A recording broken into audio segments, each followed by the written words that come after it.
Responde-me quando clamo, ó Deus, da minha justiça. Na angústia me tens aliviado. Tem misericórdia de mim e ouve a minha oração. Salmo 4, versículo 1 e 2, nos diz aí que Deus tem misericórdia de nós e nos ouve nas nossas orações. Assim nós saudamos a nossa amada igreja nessa manhã de domingo, cada um nos seus lares, e pedimos que a bênção de Deus sobre cada vida. Vamos dar início à nossa escola dominical dessa manhã com uma oração de gratidão. Oremos ao Senhor. Pai querido, Pai bondoso, Pai amado, nós te agradecemos as tuas misericórdias sobre as nossas vidas e sabemos que o Senhor ouve as nossas orações daqueles que são convertidos, que são justificados pela tua palavra, pelo teu sangue, Senhor. Obrigado por cada vida aqui, Senhor, nessa manhã de domingo, que está ouvindo esta escola dominical, que possa, Senhor, penetrar em cada lar, ó Pai, e trazer-nos comunhão, trazer-nos edificação da tua palavra, Senhor. Nos guarde, nos proteja, em nome de teu Filho Jesus, nós pedimos e agradecemos com perdão de nossos pecados. Amém. Abramos nossas Bíblias em Mateus, capítulo 5, de 1 a 12. São as bem-aventuranças. Vamos ouvir essa mensagem. Mateus 5, de 1 a 12. Leiamos. O Sermão do Monte, as bem-aventuranças. Vendo Jesus as multidões, subiu ao monte e, como se assentasse, aproximaram-se os seus discípulos. E ele passou a ensiná-los, dizendo: Bem-aventurados humildes de espírito, porque deles é o reino dos céus. Bem-aventurados os que choram, porque serão consolados. Bem-aventurados os mansos, porque herdarão a terra. Bem-aventurados que têm fome e sede de justiça, porque serão fartos. Bem-aventurados os misericordiosos, porque alcançarão misericórdia. Bem-aventurados os limpos de coração, porque verão a Deus. Bem-aventurados os pacificadores, porque serão chamados filhos de Deus. Bem-aventurados os perseguidos por causa da justiça, porque deles é o reino dos céus. Bem-aventurados sois quando por minha causa vos injuriarem e vos perseguirem, e mentindo disserem todo mal contra vós. Regozijai-vos e exultai, porque é grande o vosso galardão nos céus, pois assim perseguiram aos profetas que viveram antes de vós. Entoemos o hino de número 218, Vontade Soberana, que fala a nossa dependência de Deus. Cantemos esse hino.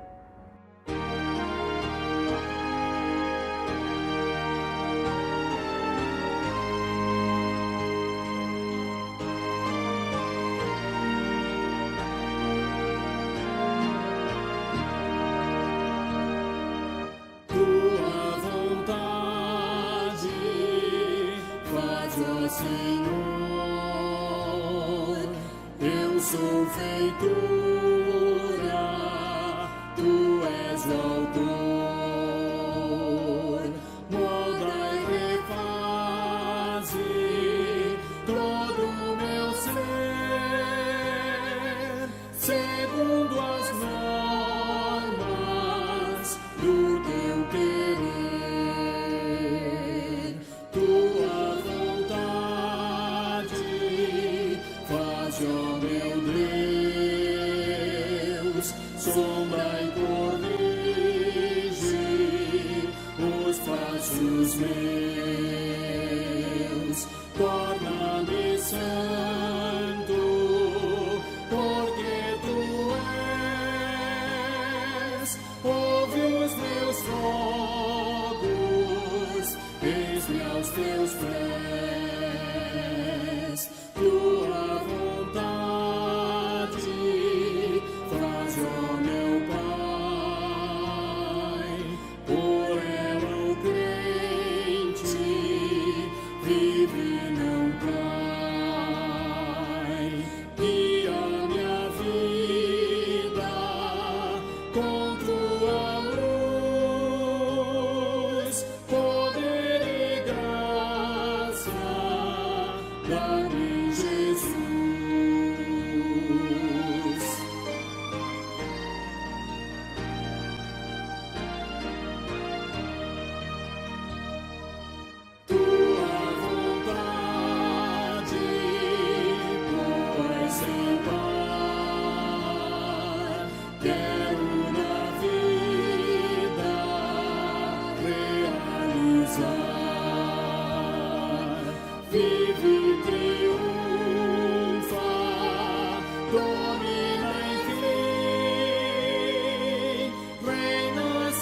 Supremo, meu Deus em mim.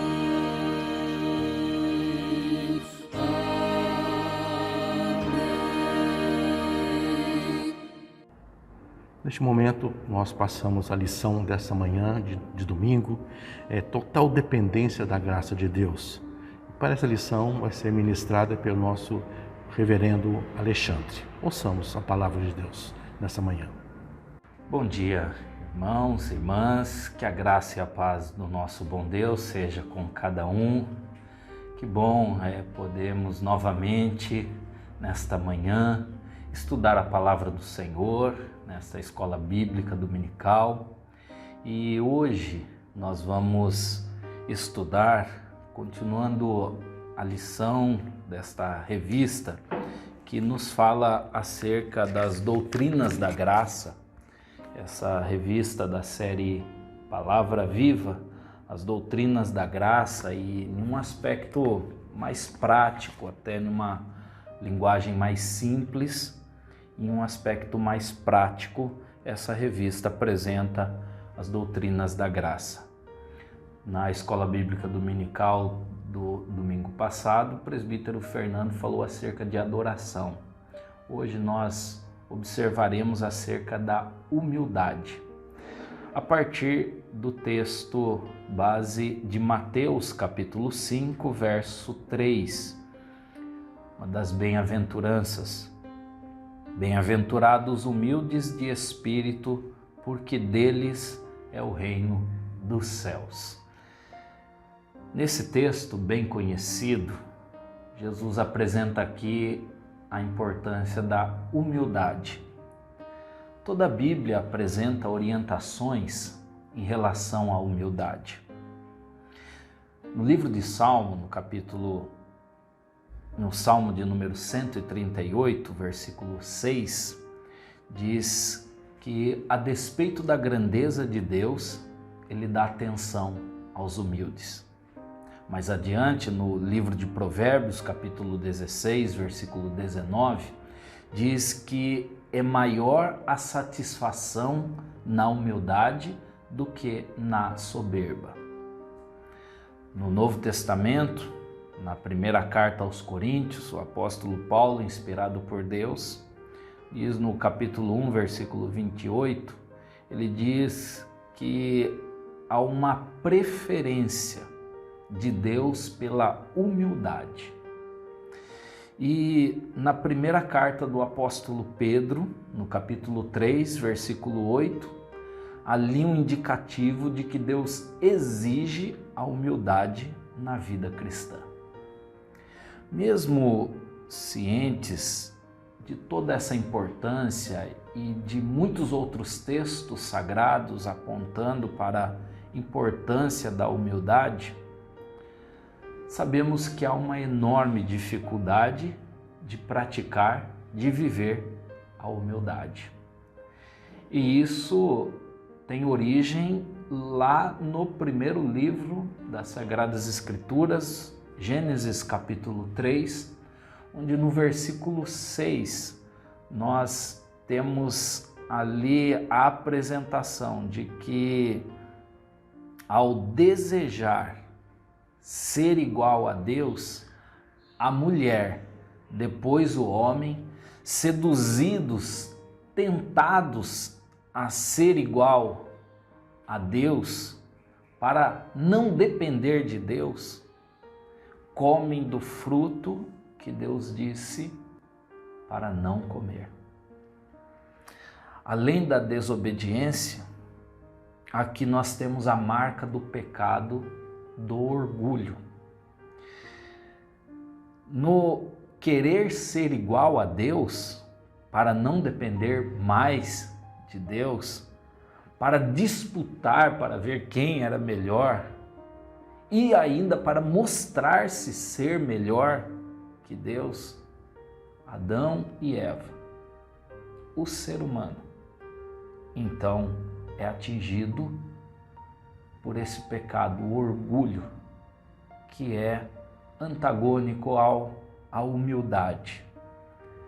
E esse pecado do orgulho, ele está na relação não somente espiritual com Deus, como foram com os primeiros pais, os primeiros seres humanos apresentados na Bíblia, mas também está na relação social, na relação com o próximo. O orgulho, esse terrível pecado que atinge todos os seres humanos, atinge essas duas esferas, a social e a espiritual. Esse pecado também pode ser dividido em dois aspectos, ou em dois tipos: o orgulhoso vitimizado e o orgulhoso ofensor. O tipo orgulhoso e vitimizado é aquele que revela seu orgulho quando ele se sente vítima, se sente alvo do erro de alguém. Ele geralmente não revela qual o motivo que ele foi atingido, mas ele passa a tratar mal as pessoas. Por exemplo, se porventura você não parabenizar no dia do aniversário, se você não o bajular pessoalmente, ou até mesmo nos tempos atuais, não o bajular virtualmente, não curtindo pelo menos umas 10 das 100 postagens que ele fez nos últimos 10 dias, você certamente ativará esse orgulho que é o orgulhoso vitimizado.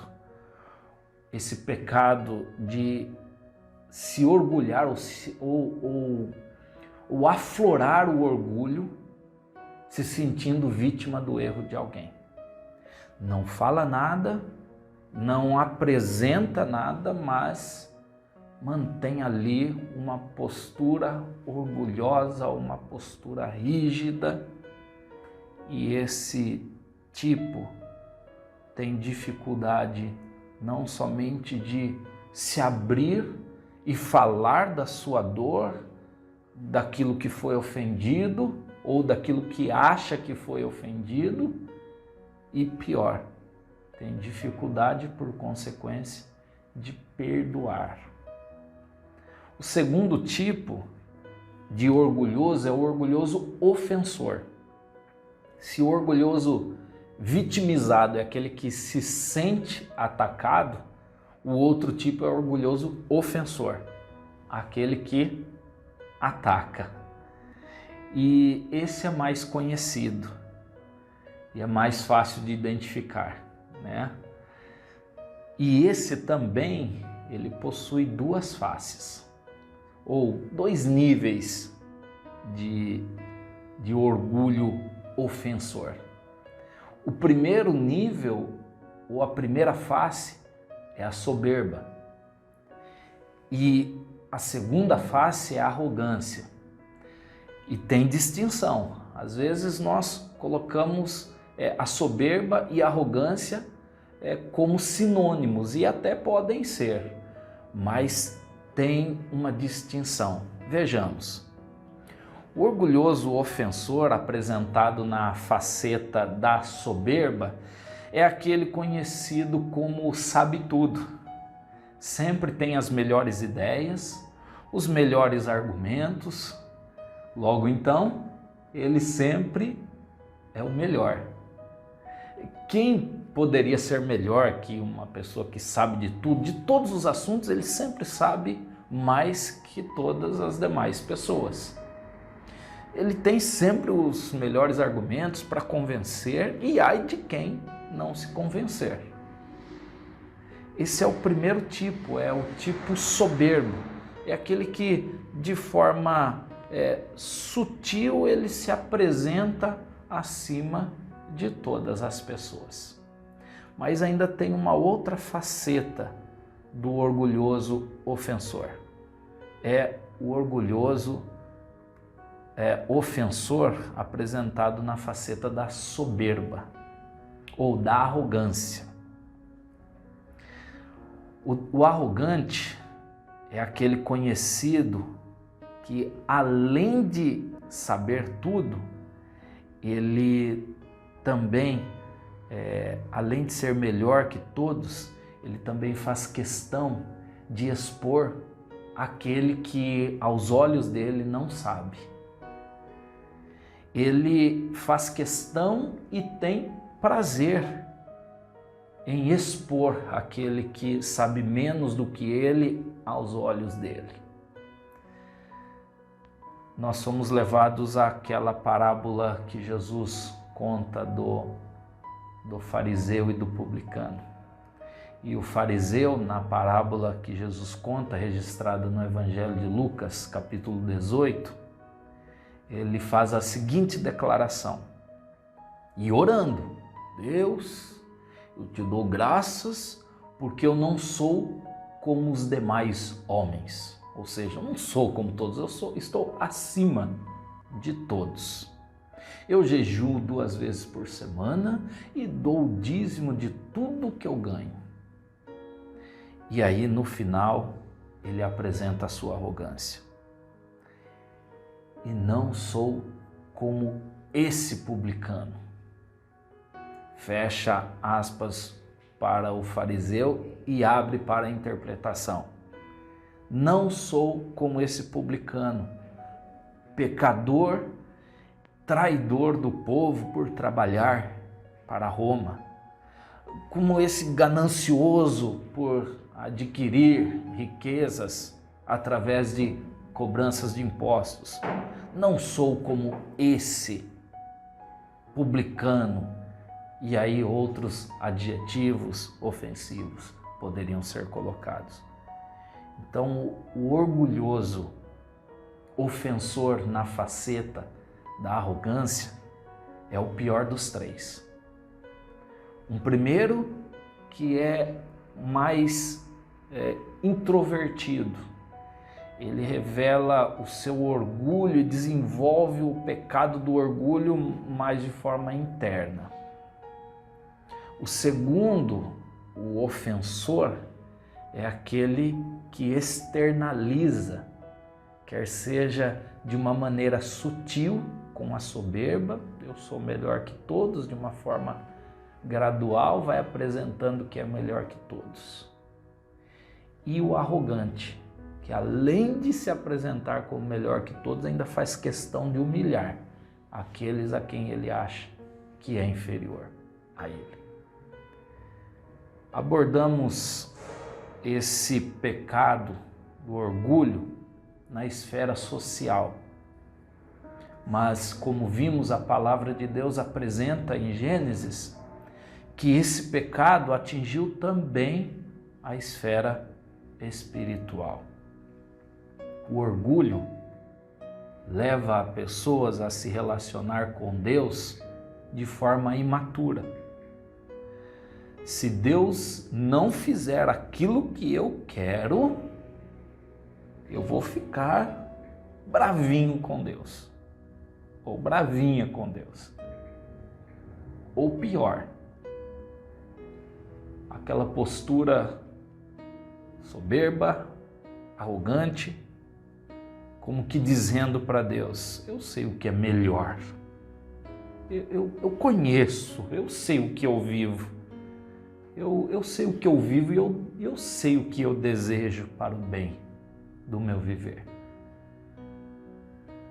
Orgulho atinge a esfera social, atinge também a esfera espiritual, relacionamento com pessoas, relacionamento com Deus, destruindo, corrompendo esse relacionamento, essas esferas de relacionamento.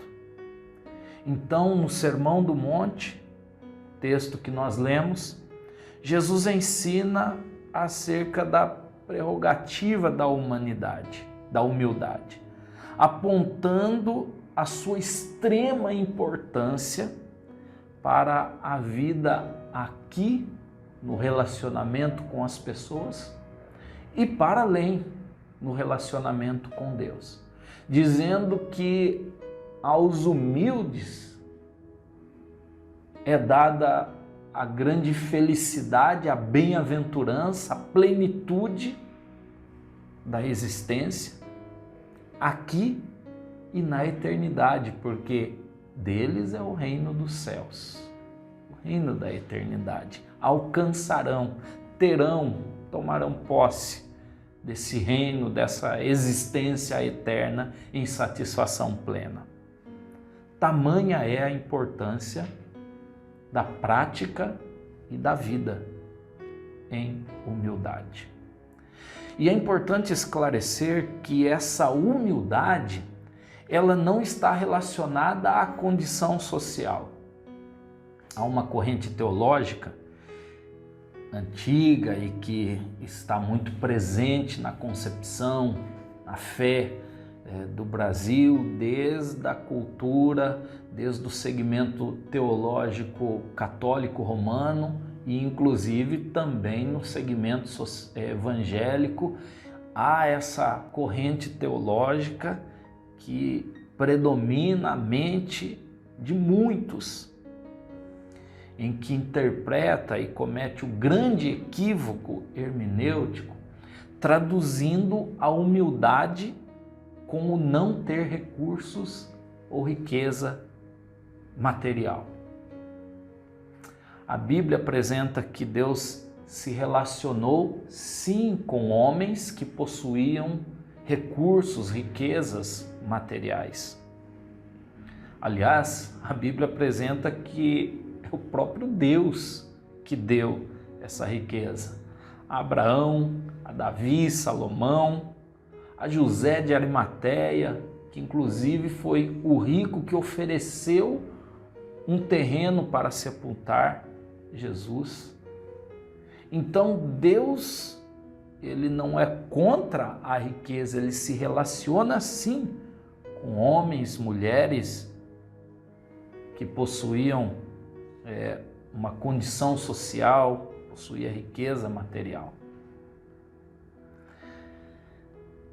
Então, se relacionar com Deus não tem a ver com a riqueza ou com a falta dela.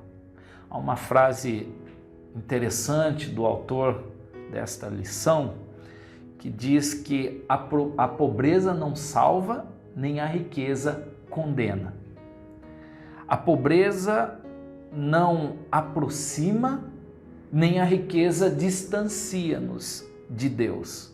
Pode distanciar-nos, às vezes, infelizmente, uns dos outros, mas de Deus não.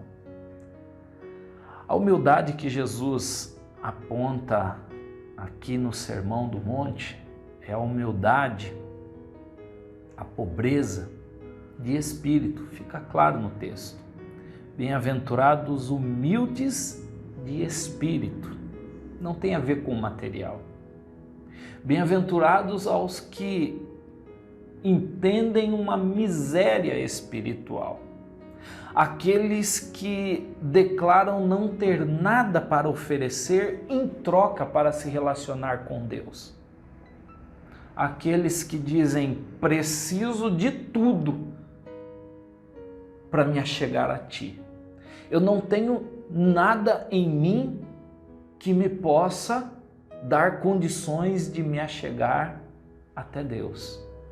Eu não tenho nada em mim que me dê, não tenho subsídio nenhum que me ofereça o achegar até Deus.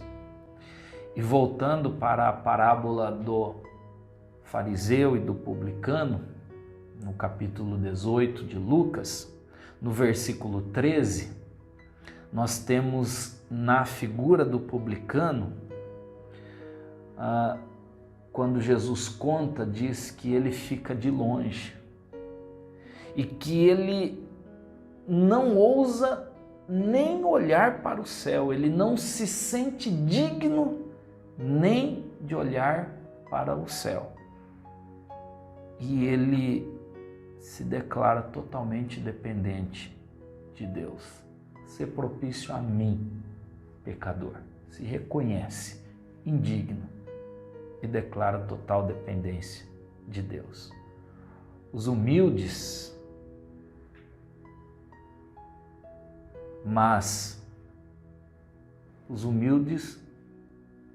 Jesus diz, os humildes, mas quem são esses?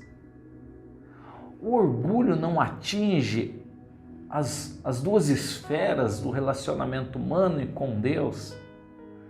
Então, quem pode se achegar a Deus? No versículo 14 do capítulo 18 da parábola, nós temos um indicativo. Jesus diz ali que aqueles que se humilham, esses sim, aqueles que reconhecem-se pecadores, não os que exaltam, não os orgulhosos, mas aqueles que se humilham e que pedem por santificação. Na carta aos Hebreus, no capítulo 12, versículo 14, há um indicativo de que nós temos uma responsabilidade no que se refere à busca por santificação. A obra é do Santo Espírito. A justificação é Cristo Jesus, o verdadeiro justo, o único justo. É o Santo Espírito que vem, se faz presente, Deus que vem ao nosso encontro. Mas a palavra também nos orienta a buscarmos essa santificação. E ela começa a partir do reconhecimento de que temos essa necessidade. Se o doente não se declarar doente, ele nunca buscará o médico. E essa era uma infeliz marca dos fariseus, dos escribas, dos religiosos da época de Jesus.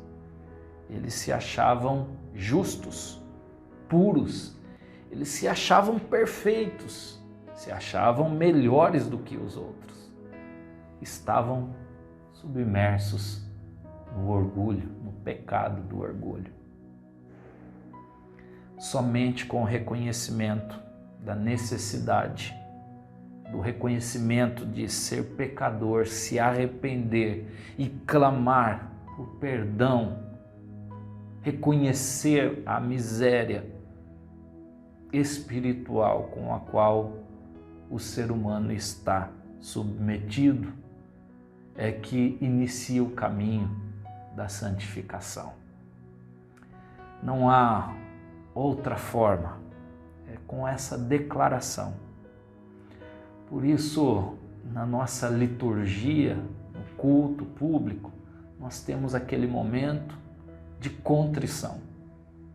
Quando nos reunimos em culto, quer seja presencialmente e até virtualmente, nós temos aquele momento no culto onde nós nos reconhecemos pecadores, pedimos a misericórdia de Deus e agradecemos pelo perdão dado em Cristo Jesus. Ali nós reafirmamos a nossa humildade de espírito.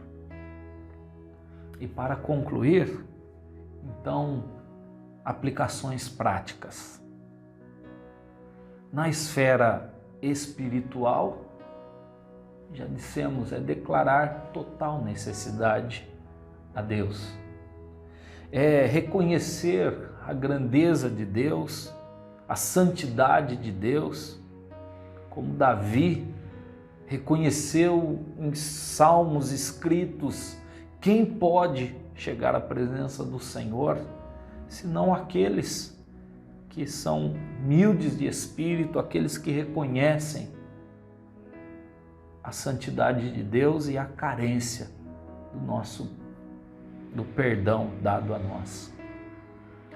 Pedir a Deus um espírito renovador, um espírito limpo, purificador, que é o Santo Espírito, agindo em nosso viver, quebrando o orgulho em nosso espírito.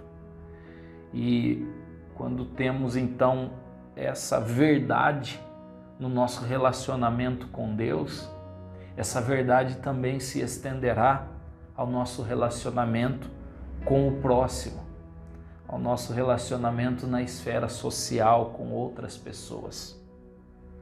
E na prática, então, nós lançamos mão aqui de um termo que na verdade é uma implicação teológica, a comunhão de uns com os outros.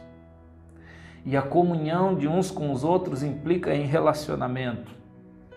E quando nos relacionamos, certamente teremos entraves.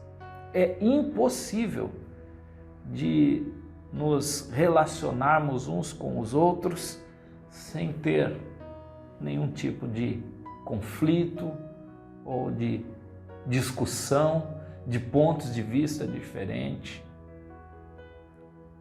E aí é o momento de acionar o pecado do orgulho, quer seja na sua esfera vitimizada, ele me magoou, ou quer seja na esfera ofensiva, eu sei melhor que você, sutilmente ou até de uma forma mais arrogante, quer seja de forma sutil na soberba ou de forma mais intensa na arrogância, dizendo você não sabe nada e humilhando.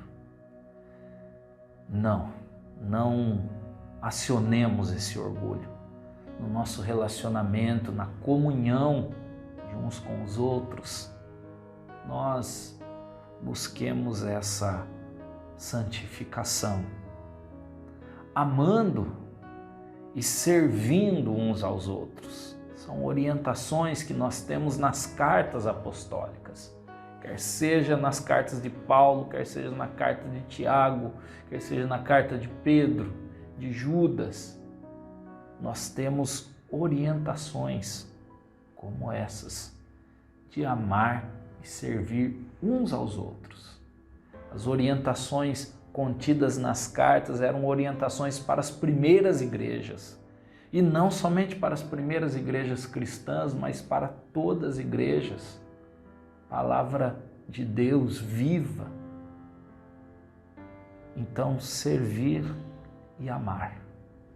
Daí haverá também condição de pedir perdão e de perdoar. Concluo com o exemplo do próprio apóstolo Paulo, que nos seus muitos relatos de gratidão às igrejas e pessoas, de modo especial na segunda carta a Timóteo, no capítulo 4, e especificamente no versículo 11, ele diz a Timóteo para vir depressa ao encontro dele e para trazer consigo João Marcos. E os irmãos, as irmãs que conhecem a história sabem que a partir de Atos 15, na segunda viagem missionária, o apóstolo Paulo rejeita João Marcos por ele ter desistido na primeira viagem missionária.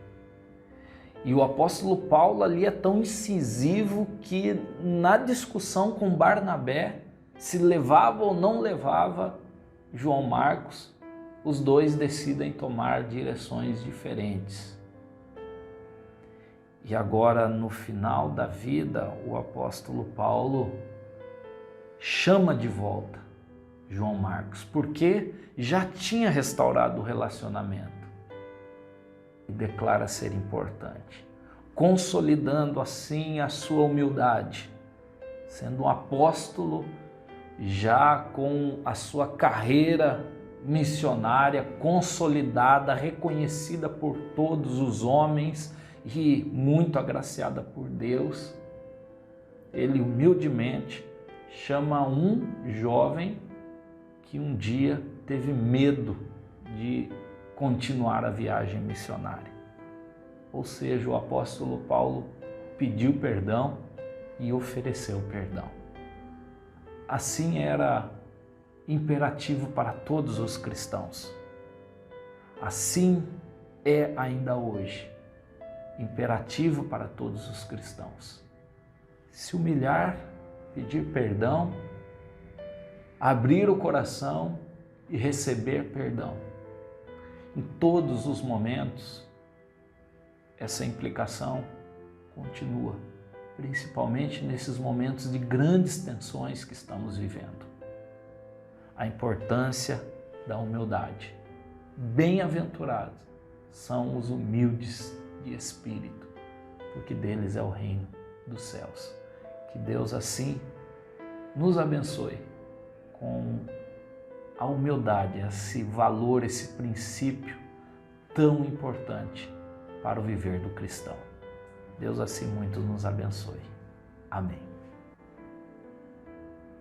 Agradecemos a lição do pastor, a sua palavra, que sirva para nossa edificação nessa manhã. Também agora vamos ouvir também a lição do departamento infantil, que nessa manhã será ministrada pela nossa irmã Thaís. Ouçamos o que a palavra de Deus tem para as nossas crianças. Bom dia, crianças, bom dia, pais, bom dia, irmãos. Nós nos encontramos mais uma vez para compartilharmos da palavra de Deus. E o que eu tenho para compartilhar com vocês hoje está lá em Gálatas, no capítulo 5. Nós vamos aprender sobre um fruto que não nasce em árvore, um fruto que nós não podemos pegar, nós não podemos tocar. Quando nós reconhecemos que Jesus é o nosso Senhor, o nosso Salvador, nós recebemos da parte de Deus o Espírito Santo. O Espírito Santo vem habitar em nós. E é o Espírito Santo quem nos dá esse fruto que não dá em árvore, esse fruto que nós não podemos pegar. O Espírito Santo nos dá o seu fruto, que é o fruto do Espírito. Quanto mais nós aprendemos de Jesus, nós conhecemos sobre Jesus, nós nos tornamos mais parecidos com Jesus. Mas para nós sermos parecidos com Jesus, nós precisamos agir da maneira correta. Nós precisamos fazer as coisas certas. E vocês sabem que nem sempre é fácil a gente escolher fazer o que é certo. Para isso também nós temos o Espírito Santo. O Espírito Santo também nos ajuda a fazermos as escolhas corretas, a escolhermos o caminho certo. E uma das coisas que é certa, que nós devemos fazer, é demonstrar amor às pessoas, demonstrar amor ao nosso próximo. Mas como nós podemos demonstrar esse amor? Nós podemos demonstrar esse amor à nossa família, demonstrar amor aos nossos pais, irmãos, tios, avós, primos. Nós devemos mostrar que temos esse amor à nossa família. A Bíblia traz algumas histórias, alguns exemplos dessa demonstração de amor. Vocês se lembram de Moisés, aquele que libertou o povo da escravidão lá do Egito? Pois bem, quando Moisés nasceu, havia uma ordem do faraó que todo bebê que nascesse e fosse menino deveria ser morto. Mas a mãe de Moisés, que se chamava Joquebede, amou tanto Moisés, amou tanto aquele filho quando ele nasceu, que ela descumpriu a ordem do faraó. Ela escondeu Moisés, cuidou dele até que ele completasse a idade de 3 meses. Quando ele completou 3 meses, ela o preparou, colocou num cesto e deixou que o rio Nilo levasse. Aí vocês já sabem da história, né? A filha do faraó achou aquele cesto com Moisés e cuidou dele, criou Moisés como se fosse seu próprio filho. Uma outra demonstração de amor que temos também entre família é a história que a tia Sandra contou alguns domingos, a história de Ruth e de Noemi. Ruth era a nora de Noemi. Noemi era a mãe do marido de Ruth. Quando o marido de Ruth veio a falecer e ela ficou viúva, Ruth poderia ter retornado à sua cidade. Ruth poderia ter voltado para sua casa. Mas Ruth amava tanto sua sogra Noemi que ela não deixou Noemi. Ela permaneceu ao lado de Noemi todo o tempo. Mesmo quando Ruth se casou novamente, ela não deixou Noemi, ela continuou cuidando dela. Essas são só algumas histórias que nós temos de amor entre família. Mas nós também devemos demonstrar esse amor aos nossos amigos.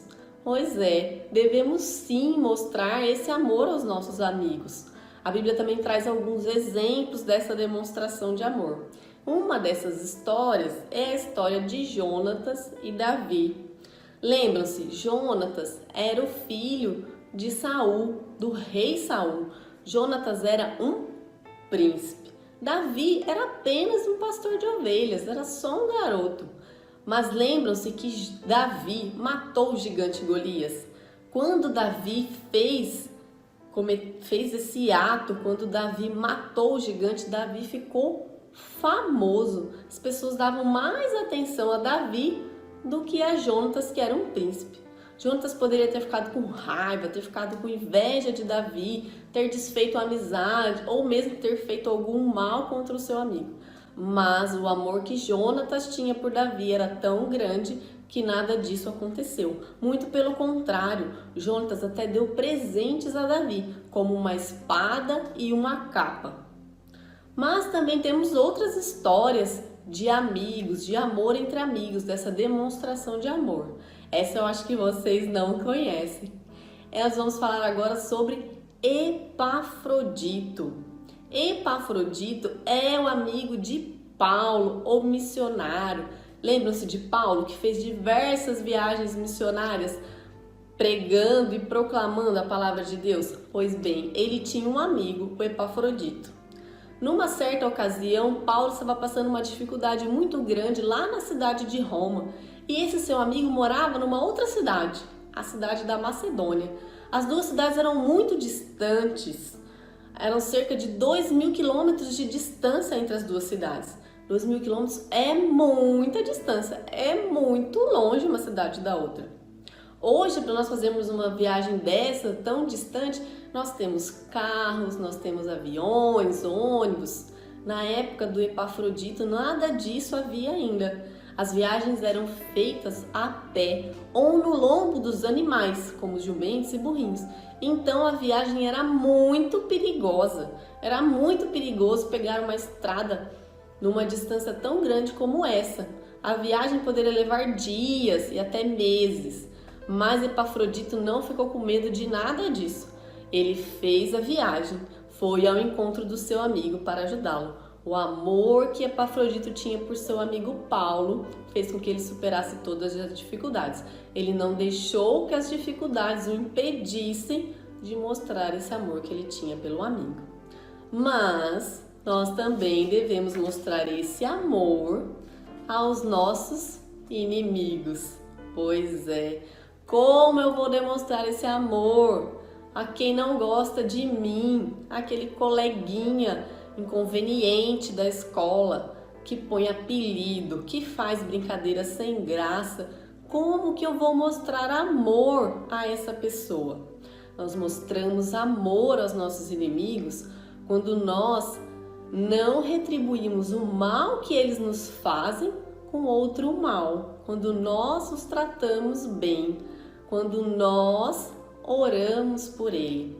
Assim nós demonstramos o amor que temos a essas pessoas. Nós sabemos, não é fácil demonstrar amor. Não é fácil demonstrar amor aos nossos inimigos. Mas lembre-se que eu falei, nós temos o Espírito Santo. Ele nos ajuda a fazer o que é certo. Então, nós devemos pedir a Deus que nos ajude a fazer a escolha certa. E a escolha certa que nós aprendemos hoje é mostrar esse amor que Deus nos dá, que nós temos em nós. Devemos mostrar esse amor às pessoas. Para quê? Para que quando elas virem que nós estamos mostrando esse amor para elas, para que elas vejam também o amor que vem de Deus, que elas vejam, que elas saibam, que elas aprendam que esse amor vem de Deus, porque Deus é amor. Então, é isso que eu tenho para compartilhar com vocês hoje. Para finalizar, nós vamos fazer a leitura lá de Gálatas, capítulo 5, versículo 22. que diz assim: mas o fruto do Espírito é amor. Se vocês continuarem a leitura do versículo, vocês vão ver as outras partes desse fruto, esse fruto que o Espírito Santo nos dá. Mas hoje o que nós temos que guardar é que esse fruto do Espírito é amor e que nós devemos mostrar às pessoas que nós temos esse amor vindo direto de Deus. Para finalizarmos, nós vamos orar. Santo e eterno Deus, me coloco diante de Ti neste momento, Senhor, primeiramente para agradecer pelo Teu Santo Espírito, agradecer pelo amor que o Senhor nos dá e pedir a Tua ajuda, pedir que o Senhor nos ajude a colocar em prática aquilo que aprendemos hoje, que o Senhor nos ajude a fazer a escolha certa, que o Senhor nos ajude a mostrar o amor que temos às pessoas, a mostrar esse amor à nossa família, aos nossos amigos, inimigos, ao nosso próximo. Que o Senhor nos ajude a fazer o que é certo. Essa é a minha oração, em nome do Teu Filho amado, Jesus. Amém. Deus abençoe nossas crianças, né? Que Deus realmente encha de vida, alegria, de saúde, todas elas. Vamos fazer o encerramento da nossa escola dominical e os avisos dessa manhã, e primeiramente com os nossos aniversariantes dessa semana. Dia 13, Gustavo, nosso pequeno Gustavo, que é filho da nossa irmã Denise. Dia 13 também nossa irmã Darcy Costa faz aniversário. E dia 19 a nossa irmã Maria Marta. Não deixemos, irmão, nesses dias aí de estar orando, estar ligando, estar passando uma mensagem para nossos irmãos e irmãs aí que fazem aniversário. Eles estão muitas vezes precisando de um alento, de uma mensagem amiga. E os trabalhos semanais, segunda-feira, às 20 horas, reunião de oração da SAF, promovida pela SAF e pelo Zoom aí, Nós temos esse aplicativo que tem nos servido aí para entrarmos em comunhão com os nossos irmãos e irmãs e estarmos orando uns pelos outros.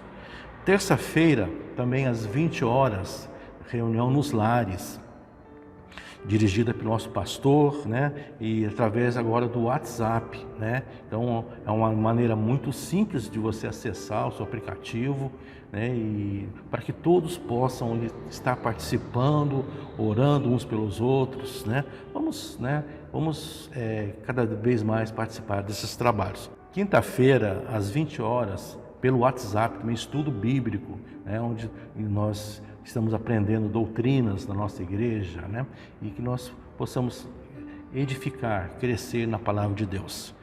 E agora, irmãos, também os avisos aí são decorrentes, a nossa construção, os irmãos podem acompanhar aí, estamos quase terminando a obra e precisamos, irmãos, das orações dos irmãos, da contribuição dos irmãos, das ofertas dos irmãos, para esse empenho aí da igreja.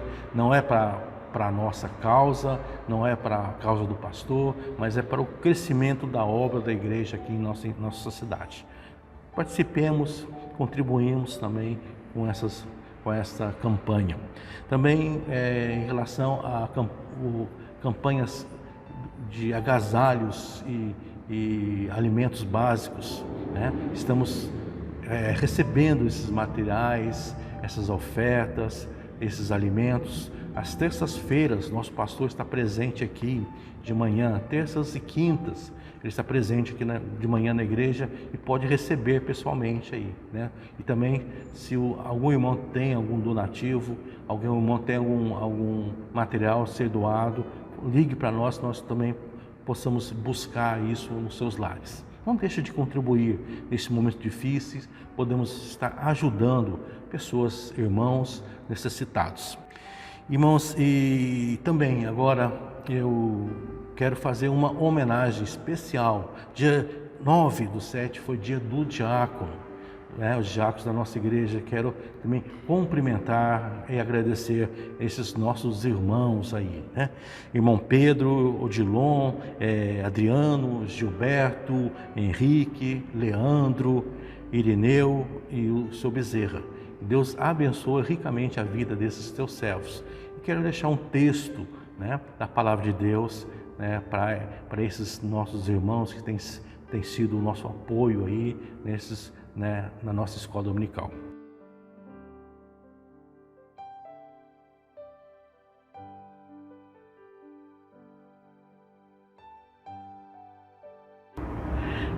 Primeira epístola de Paulo aos Tessalonicenses, capítulo 1, versículo 2.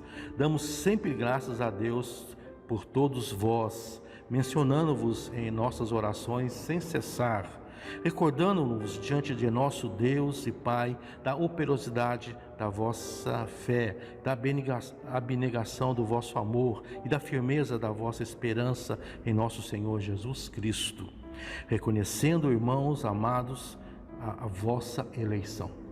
Então, que os irmãos são eleitos, não pela igreja, mas eleitos por Deus, para a obra de Deus, né? E essa fé que está operando nessa eleição, através dos trabalhos dos irmãos, nós somos gratos por todos eles. Deus abençoe e Deus continue operando na vida de cada irmão. Essa é a nossa oração a cada um dos nossos diáconos. Amém, irmãos? E agora vamos encerrar a nossa escola dominical dessa manhã, uma oração pelo nosso pastor, reverendo Alexandre, e após essa oração vamos recitar aí o motto da nossa escola dominical.